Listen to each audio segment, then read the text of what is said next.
ৰেঙনি টিভিত সম্প্ৰচাৰিত হৈ থকা অসমৰ এখন জনপ্ৰিয় ধাৰাবাহিক হিয়াৰ এপাহি গোলাপ।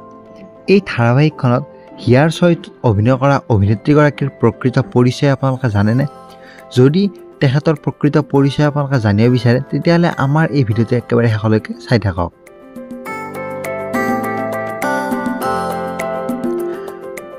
নমস্কাৰ আপোনালোক সকলোকে, আশা কৰোঁ আপোনালোক সকলো ভালে আছে। আৰু আজিৰ এই ভিডিঅ'টোত আমি হিয়াৰ এপাহি গোলাপ ধাৰাবাহিকখনৰ হিয়াৰ চৰিত্ৰত অভিনয় কৰা অভিনেত্ৰীগৰাকীৰ প্ৰকৃত পৰিচয় আজি আমি আপোনালোকক জনাবলৈ চেষ্টা কৰিম।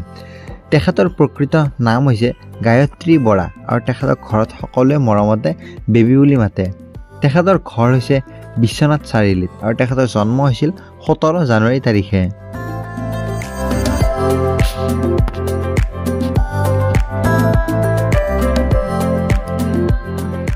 তেখেতৰ পৰিয়ালত তেখেতৰ মা দেউতা আৰু তেখেতৰ এগৰাকী ভনী যিগৰাকী এতিয়া বিয়া হৈছে আৰু তেখেতৰ এগৰাকী ভাইটি আছে। তেখেতৰ পিতৃৰ নাম হ'ল অতুল বৰা আৰু তেখেতৰ মাতৃৰ নাম হ'ল মৃদুশ্যামা বৰা আৰু তেখেতৰ ভনীৰ নাম হ'ল পাহি।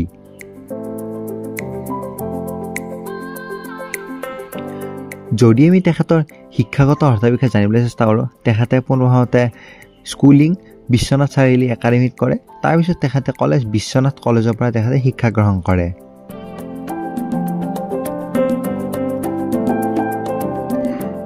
এইবাৰ আমি জানো আহক তেখেতে অভিনয় জগতত কেনেকৈ খোজ দিলে।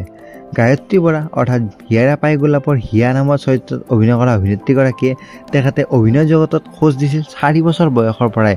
তেখেতে 4 বছৰ বয়স থাকোঁতে তেখেতে শিশু শিল্পী হিচাপে তেখেতে কাম কৰিছিল।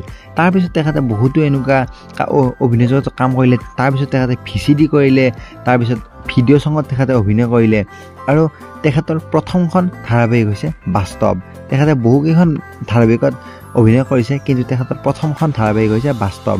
তাৰপিছত তেখেতে থিয়েটাৰতো কাম কৰে আৰু তেখেতৰ সকলোতকৈ জনপ্ৰিয় কেইখনমান ধাৰাবাহিকৰ নাম হৈছে দাপোন, বিধাতা, বান্ধোন, ৰাধা আৰু বৰ্তমান তেখেতে হিয়াৰ এপাহি গোলাপ নামৰ ধাৰাবাহিকখনত তেখেতে হিয়াৰ চৰিত্ৰত অভিনয় কৰি আছে। আপোনালোকে যদি হিয়াৰ চৰিত্ৰত অভিনয় কৰা অভিনেত্ৰীগৰাকীৰ অভিনয় চাই ভাল পাইছে তেতিয়াহ'লে আমাৰ এই ভিডিঅ'টো এটা লাইক কৰিব আৰু তেখেতৰ অভিনয় চাই কেনেকুৱা পাইছে আমাক কমেণ্ট কৰি জনাবলৈ একেবাৰে নাপাহৰিব। আগলৈ এনেকুৱা ধৰণৰ অভিনেতা অভিনেত্ৰীসকলৰ বায়োগ্ৰাফি ভিডিঅ' পাই থকাৰ বাবে আমাৰ এই চেনেলটো ছাবস্ক্ৰাইব কৰি যাওক। ধন্যবাদ।